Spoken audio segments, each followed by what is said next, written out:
Alors c'est officiel, je pense qu'on peut dire que j'ai loupé l'automne. On est le 25 novembre et je me retrouve dans les Cévennes. Là je suis actuellement au sommet de l'Égoile. Et sur ce dernier mois j'ai eu très peu de temps pour faire des sorties. Et du coup j'ai fait réellement qu'une sortie avec des couleurs automnales, qui était une sortie fin octobre dans les Pyrénées, où j'ai eu des belles conditions, mais c'était qu'une sortie.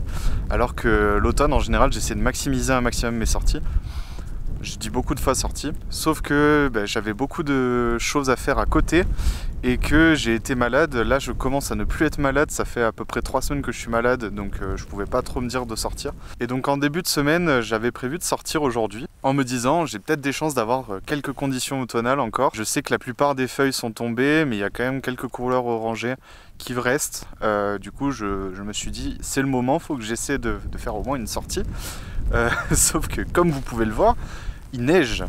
Donc effectivement sur la route j'ai vu qu'il y avait encore quelques couleurs automnales. Par contre au sommet de l'Égoile on a de la neige, on a le premier gros coup de froid avec un bel épisode méditerranéen de pluie qui est du coup sur tous l'Hérault, le Gard, l'Aude, et qui à cette altitude s'est transformé en neige. Donc on a un beau manteau neigeux, franchement je vais pouvoir me régaler. Je pense qu'on a quasi un 20-30 cm un peu partout. Heureusement j'ai pris mes chaînes pour être sûr de pouvoir venir jusqu'ici en voiture, et j'ai pris aussi mes raquettes à neige pour pouvoir randonner dans cette neige sans trop me fatiguer. Je pense aussi que les lunettes vont être superflues aujourd'hui parce que là vous voyez je vois plus grand chose déjà. Et du coup le programme d'aujourd'hui ça va être tout simplement de me promener. J'avais pas de but précis en venant, ça fait juste super longtemps que j'ai pas fait une grosse sortie photo et ça me manquait et j'ai l'impression de pas trop avancer quand j'en fais pas. Donc je suis venu, j'avoue que c'était très compliqué de me motiver sachant que je savais qu'il allait avoir des conditions compliquées. Et souvent quand on est au chaud le matin dans son lit, sortir de son lit pour se dire qu'on va aller dans le froid, dans la neige, dans la pluie, pour ne pas du tout être sûr d'avoir des photos. Parce que là c'est le cas, hein, quand il y a du brouillard en général on n'a pas de vue, on n'a pas la vue classique, on ne sait pas du tout à quoi s'attendre, donc en fait c'est encore plus dur de se motiver quand on ne sait pas à quoi s'attendre, quand on y va un peu au pif. Donc la motivation dans ce genre de sortie est compliquée à avoir. N'empêche, c'est sur ce genre de sortie justement où souvent on a de belles photos et de belles conditions. Donc là effectivement elles sont pas sympathiques à vivre parce que j'ai froid, là j'ai très froid à la main, je me fais fouetter par des flocons de neige moitié grêle. En plus pour ne pas me faciliter les choses, j'avais prévu de manger, j'avais pas plus grand chose chez moi, donc j'ai juste pris un paquet de pâtes et un pot de sauce pesto en me disant je vais me faire ça à la voiture avec un réchaud. J'ai pris ma bouteille de gaz, j'ai pris ma popote, j'ai pris les pâtes, j'ai pris le pesto. Mais il manque un truc essentiel à ce repas, qui est le réchaud. Et je m'en suis aperçu en étant là il y a 5 minutes. Je peux pas, sauf si je fais demi-tour, mais j'ai pas d'autre chose à manger, à part quelques biscuits que je me suis pris. Donc aujourd'hui ça va être biscuits. J'ai fait une tisane, donc au moins j'aurai ça de chaud. Et biscuits, voilà. Bon, allez, je vais me préparer un peu pour ce froid et ces conditions et je vais commencer à marcher. Je ne sais pas où d'ailleurs. Je pensais aller dans cette direction. Je pense que je vais faire un peu le tour de l'Égoile, mais rester plutôt sur les sommets en essayant de voir un peu les conditions qu'il y a, si ça reste vraiment blanc, fermé comme ça, ou alors s'il y a des moments où il y a des éclaircies, ce que j'espère. Allez, je vous reprends tout à l'heure.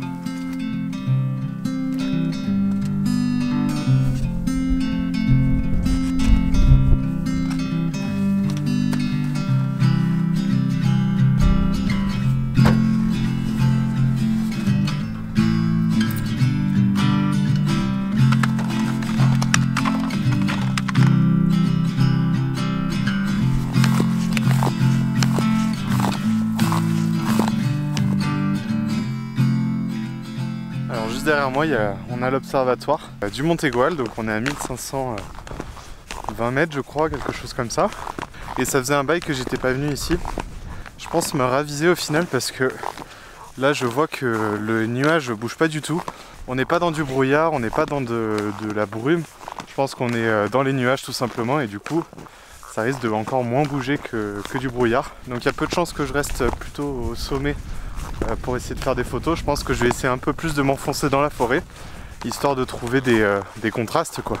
Parce que là, comme vous voyez derrière moi, c'est très très blanc. Certes, ça peut donner des photos minimalistes, mais il faut quand même qu'il y ait un point d'ancrage pour l'œil, ce que je trouverais un petit peu plus quand même, je pense, avec les arbres en forêt. En plus, ce qui peut être pas mal, c'est justement en allant en forêt, comme je le disais au début, il y a encore quelques couleurs automnales sur quelques arbres. Et le fait qu'on soit en même temps d'un côté vraiment fin d'automne et de l'autre côté début hiver, avec en plus quelques neiges, on peut avoir un truc sympa où on a encore un bout de l'automne qui reste, avec du coup le contraste qui va se rajouter de la neige. Donc on peut avoir justement des conditions un petit peu uniques qui vont pas durer longtemps. Ce serait chouette que je trouve un truc dans cette idée là.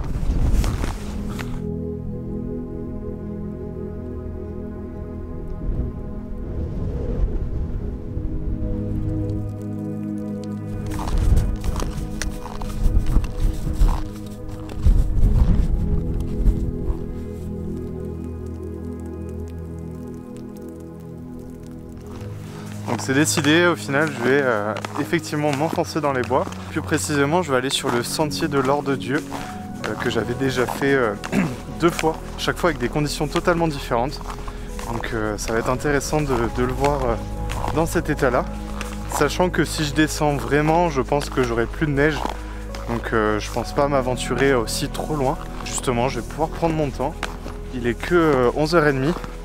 Donc j'ai largement le temps d'explorer tout ça et j'espère trouver des compositions sympas.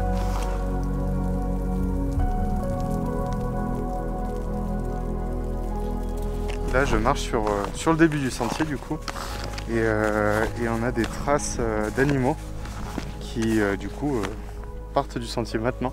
À mon avis c'est un cervidé vu l'écartement des jambes et même la taille des pattes. Après je suis pas entièrement spécialiste, on voit quand même les 2 ongles, donc ça doit être ça. C'est assez chouette, je pense qu'elle date il n'y a pas si longtemps, parce qu'il a quand même bien neigé à mon avis cette nuit et ce matin. Et là elles étaient encore assez fraîches, donc c'est chouette de me dire que je suis sur leur territoire et que peut-être que j'en verrai un, si je fais pas trop de bruit bien sûr. C'est plutôt chouette, là on est sur le début du sentier comme je disais, et j'ai déjà des traces du coup, comme juste là, comme derrière, on a quelques hêtres qui ont encore quelques feuilles qui sont d'un orange marron. Donc on a ce que je voulais. Maintenant, faut trouver des compositions, ce qui risque d'être plus compliqué. On a quand même les nuages qui permettent de créer beaucoup de séparation et de simplifier beaucoup le paysage, donc j'ai cette chance quand même au niveau des lumières. Par contre, comme toujours, la photographie en forêt, c'est toujours très chaotique, donc c'est pas les photos qui sont les plus évidentes à prendre, mais je vais essayer parce qu'on sait jamais.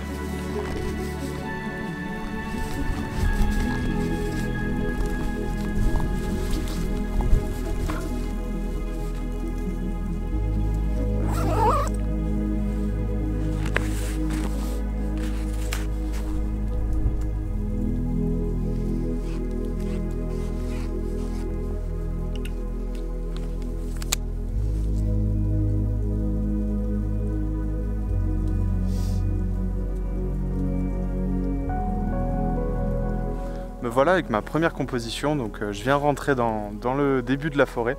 Donc on est quand même sur des hêtres qui sont encore très bas parce qu'on est proche du sommet et que du coup avec les conditions, le froid, le vent, ils poussent pas très haut. Donc on est sur une forêt avec des arbres qui font au maximum 3 mètres, même pas. Donc c'est une toute petite forêt avec quelques éclaircies comme ça qui sont sûrement dues du coup aux conditions climatiques. Donc le sentier est juste ici. Donc on passe juste à côté, il continue là derrière. Et j'ai directement été attiré par cet arbre qui est juste derrière, que d'ailleurs j'avais déjà photographié sous d'autres conditions une autre fois où j'étais venu. Mais je crois que la photo ne m'avait pas entièrement satisfait, je ne sais plus pourquoi, je vais essayer de la retrouver et je vous la montrerai peut-être. Et pour ce sujet, j'ai pas réussi à choisir entre 2 compositions, donc j'ai pris les 2 tout simplement, histoire d'avoir le choix. Donc ma première qui est la plus simple, donc c'est cet arbre qui est assez dénudé mais qui a une forme vraiment singulière et qui se démarque très très bien avec tous ces nuages et ce fond qui est très blanc derrière. Donc en fait quand on le voit il ressort directement Et donc cette composition, j'ai choisi de la faire au format paysage, donc en essayant de placer cet arbre entre les deux bosquets d'arbres qui sont sur les côtés, qui sont un petit peu derrière, donc un petit peu plus dans les nuages et qui se voient du coup un petit peu moins. Donc c'est quand même lui mon sujet dominant. Dans cette photo, je le place au milieu parce que c'est mon sujet principal et il est quand même assez bien normalement équilibré avec les deux bosquets, on va dire, d'arbres qui sont à gauche et à droite, qui sont un petit peu plus foncés et qui viennent équilibrer les côtés et aussi donner un petit peu plus de détails à la photo.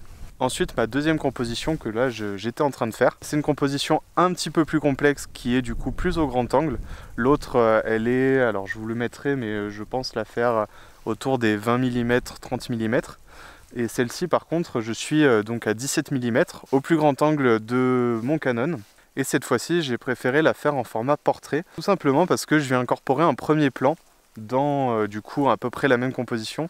Je rajoute juste un premier plan qui est du coup des petites herbes qu'on voit un petit peu partout, sachant qu'on est au tout début, première neige, je pense qu'il y a à l'Égoile, ou alors dans les premières. On a encore toutes ces herbes qui ne sont pas encore ensevelies entièrement, qui ne sont pas entièrement couchées, et qui ressortent encore de la neige. Donc ça montre aussi que la neige est fraîche, et je trouve que ça donne une texture à la neige qui est très intéressante, avec des petits bosquets, donc ça fait des petites boules un petit peu partout, qu'on voit pour le coup dans la première composition, mais que j'ai envie d'accentuer là-dedans, dans la deuxième.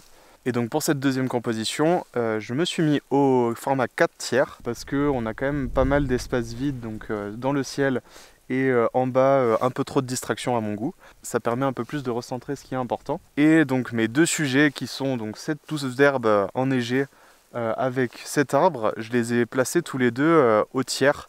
Donc la touffe d'herbe au premier tiers gauche en bas, donc dans le coin, et en haut, nos 2/3 droit du coup, on a cet arbre. Naturellement en fait ces lignes, donc les tiers, c'est des points d'ancrage forts pour les yeux. Donc souvent au final les sujets sont placés soit au centre, soit sur ces lignes là, parce que du coup ça aide beaucoup à lire l'image et ça la rend beaucoup plus claire, beaucoup plus normalement impactante. Donc ces lignes naturellement en fait en voyant beaucoup de photos, on les fait inconsciemment. Là en plus moi j'ai un petit quadrillage sur mon appareil photo, donc je peux le voir carrément sur l'écran, ce qui m'aide à vraiment bien les placer et à pas recadrer en post-production.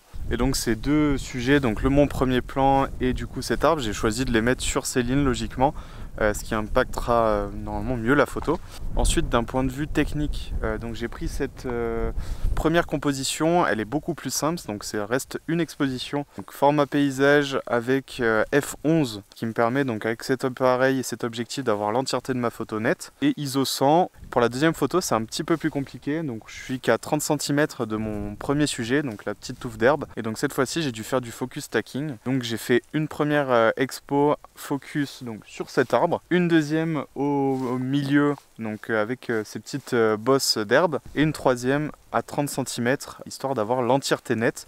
Donc le tout à f11, normalement je devrais être safe, et du coup le tout à ISO 100 pareil. Allez, je suis assez content, j'ai trouvé mon premier sujet, j'espère qu'il y en aura d'autres.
Ça devient de plus en plus compliqué de filmer.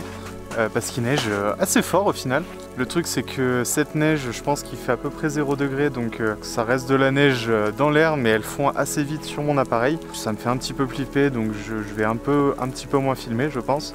Et même moi, je commence à être pas mal mouillé. Je pensais pas que ça allait tomber à ce point. Je pense que je vais continuer un petit peu, mais il y a des chances que je retourne à la voiture et que je prenne peut-être j'ai un parapluie. Tout simplement, que je pensais inutile mais que je regrette de ne pas avoir maintenant. Et aussi parce que quand je prends les photos, du coup c'est assez compliqué de gérer les deux appareils sans qu'ils soient mouillés, sans les abîmer, etc. Ça commence à être pas trop gérable. Bon, moi je continue un petit peu et je vais essayer de protéger mon appareil un peu mieux que ça.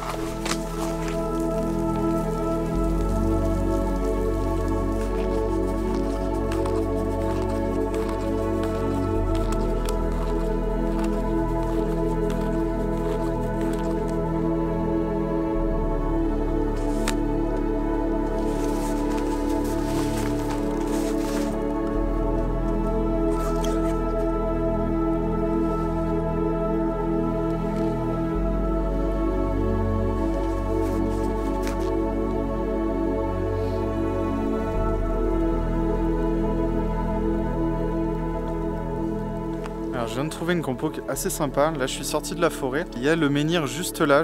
Pour ceux qui connaissent les Gouales, c'est un petit menhir qui est érigé au bord de la route. On est revenu un petit peu sur les étendues plus blanches avec un peu moins de forêt. Mais là je suis tombé sur une compo que j'aime vraiment beaucoup au final. Donc c'est en fait avec cette petite clôture. Donc on doit être sur des pâtures plutôt donc en été. On a des clôtures qui sont avec des petits barbelés, donc qui ont plein de petits détails qui sont sympas. C'est pas une clôture toute neuve, donc il y a quand même beaucoup d'histoire derrière.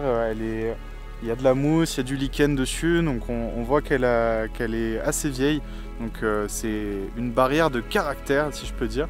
Je pensais pas trouver jolie une barrière, hein, mais en tout cas là je la trouve sympa. Et donc on a cette barrière donc, qui est avec cette neige toute fraîche, complètement immaculée. Ça c'est hyper important. Aujourd'hui on a de super conditions pour ça, parce qu'en général quand on prend des photos sous la neige, s'il y a des traces de pas dedans, c'est beaucoup moins joli.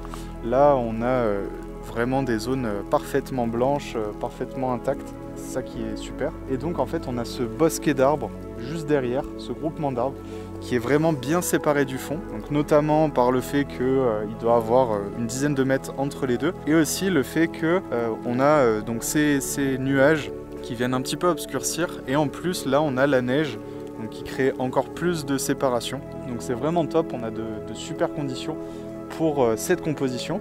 Et donc là le tout en fait c'était d'essayer d'aligner, de trouver quelque chose qui marchait bien tout en mettant en valeur cette barrière et le bosquet qui est derrière. Donc les choses auxquelles j'ai fait attention pour cette composition, c'est donc de laisser la place donc à ces arbres, donc en ne laissant pas la barrière obstruer d'une quelconque façon donc le sujet qui est derrière. Donc pour ça en fait dans ma composition j'essaie toujours de placer les arbres entre deux poteaux, ce qui permet du coup de bien équilibrer les deux. Ensuite au niveau du format, je trouve qu'il y en a plusieurs qui fonctionnent.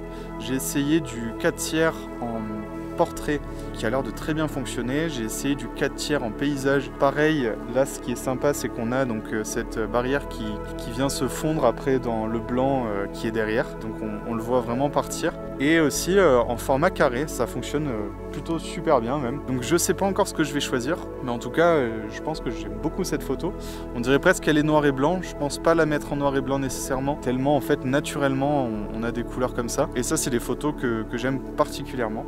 Donc là, comme vous l'avez vu, j'ai pris des photos à main levée parce que c'est assez clair et j'ai pas besoin, je pense, de prendre mon trépied pour ça. Et en plus, au moins, ça me permet d'aller un peu plus vite et d'éviter de trop bouger mon appareil. D'ailleurs, vous êtes en train de vous faire exploser par la neige. Hop là! J'espère qu'on me verra suffisamment. Voilà, je vous montre le résultat et j'espère qu'elle vous plaira aussi.